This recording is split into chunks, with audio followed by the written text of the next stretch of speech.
And we're going. Oh, yeah, we're live. We're back on. This is actually take two.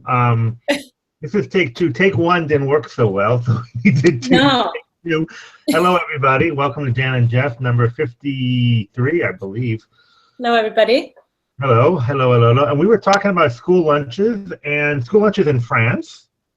Yeah. And it was kind of interesting. And anyway, there you go. You cut out again, but that's okay, baby. Yeah. What's that?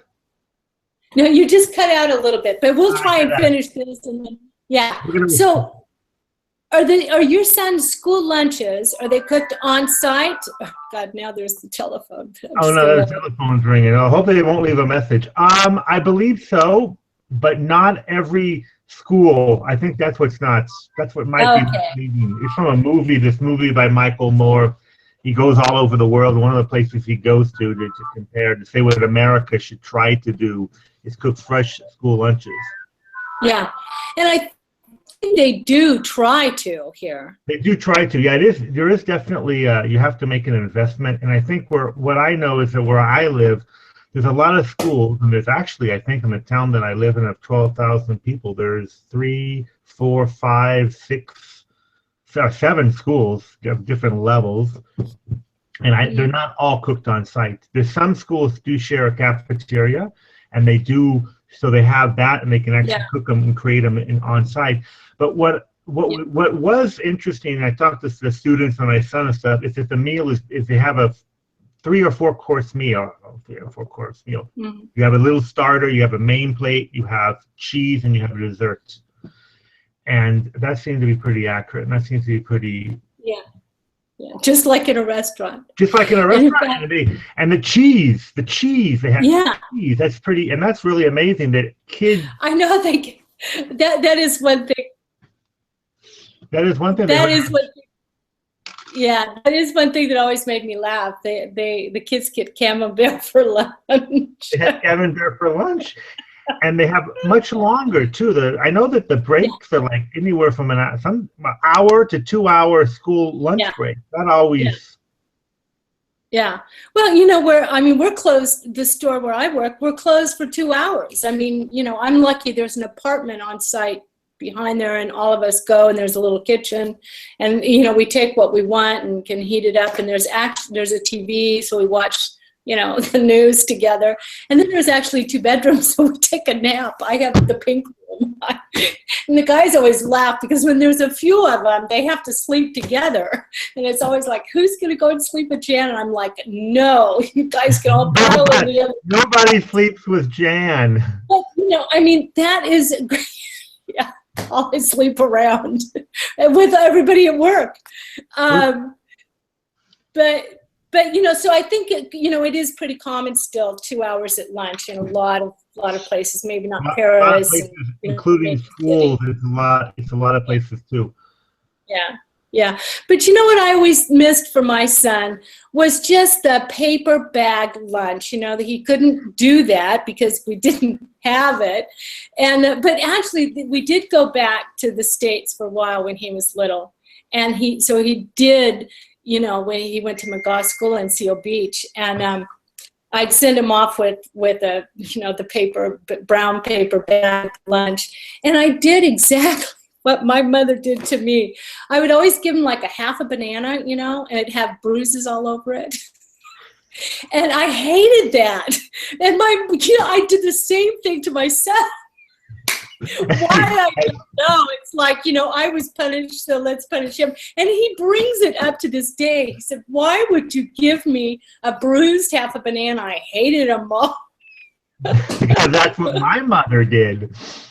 She really, oh my God, it must be a California thing. Just, don't waste the bananas. If they're bruised, give them to the kids for lunch. Give it to the kids for No, what you can do here, and we never did it, but you can actually have the children go home. There are some people who go and pick their children up at school. Oh, yeah. Absolutely. Yeah.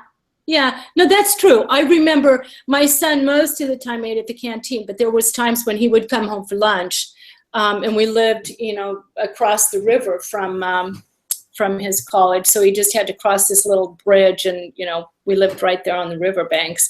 But and he would come home for lunch sometimes. Yeah, no, that's possible too. But in That the is States, possible. you don't, because lunch isn't long enough.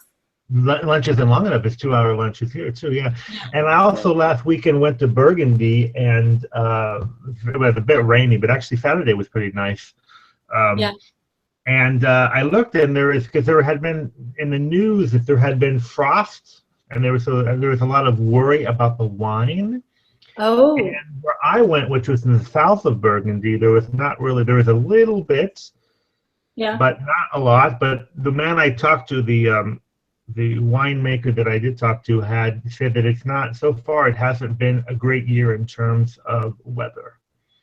Oh, right, for wine. Well, it's been so on and off. The season has just really, we just had such a warm winter, and then this spring it's just been really, one day it rains. I mean, it's sunny and it rains, all day long or something. It's almost gone tropical. It's kind of weird.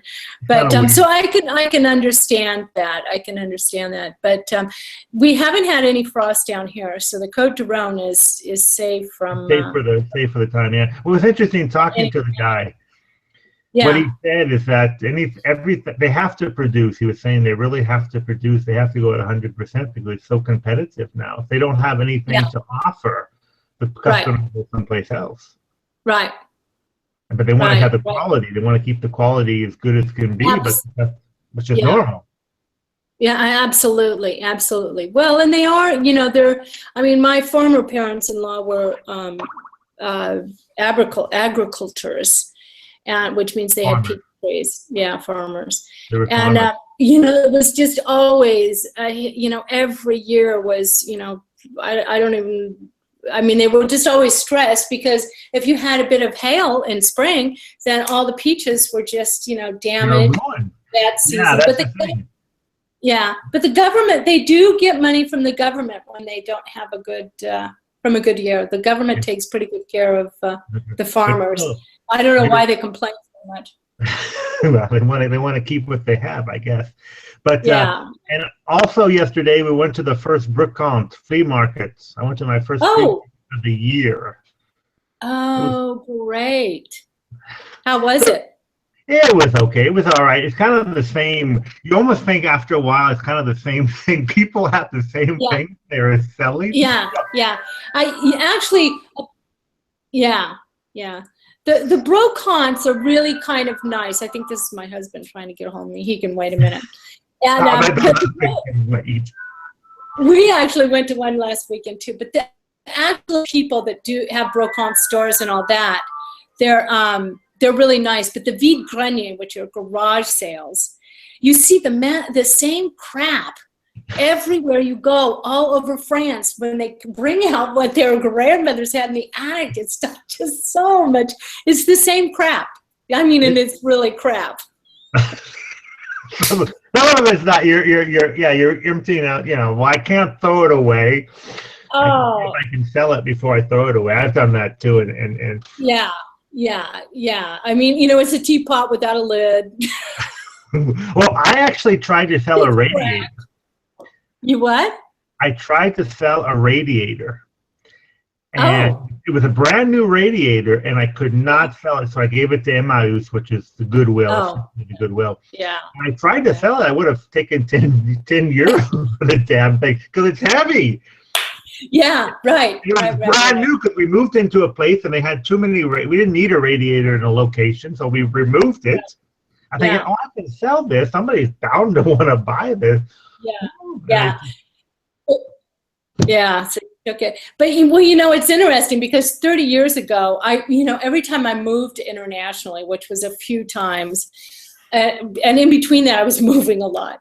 But instead of vide greniers or garage sales were not popular back then. In fact, they didn't even know what they were. So my first one was really 30 years ago. My son was little, and I put up a sign all throughout town, vide maison. Yeah, vide maison, parte à l'étranger doit avant tout.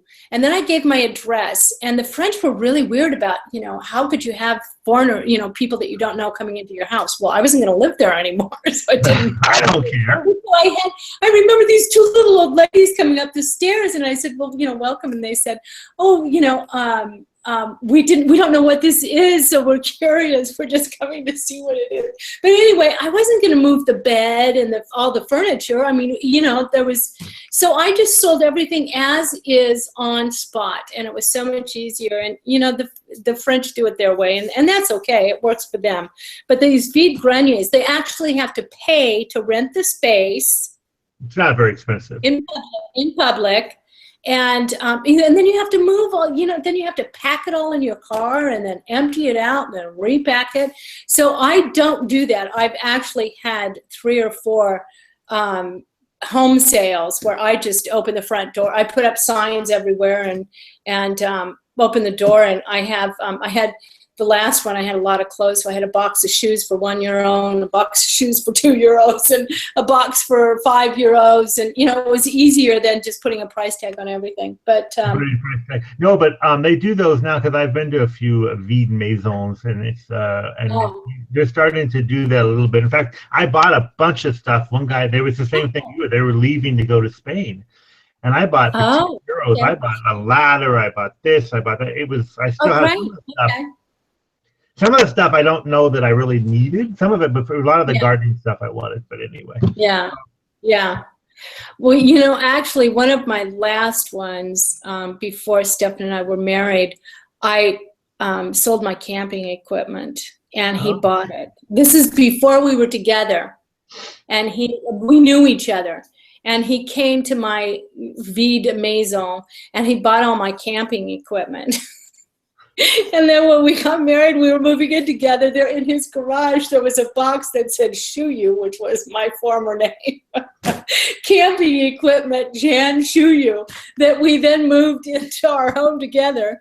And it's actually, they had one, I'll just tell you really quick. It had one of these kind of thick plastic bags with a faucet in it, kind of, and that you fit between 2 branches in a tree, and the pressure, you'd fill it with water, and so you could always get water. So we take it, we fill it, and he puts it between the tree, and there's all this water starts spurting out. I guess it had holes in it. I don't, it was old by then. And he said, "You sold me this? I bought." What goes around comes around. And right. We're still happily married, I guess. So anyway, that's fine. Yeah. All right, Jan. Yeah. Well, listen, go and have a bruised half a banana. I will. Everybody have a bruised half a banana out there. All right, Jan. See you. Bon appetit. We'll see you soon. Bye. Bon appetit. Right, lunchtime.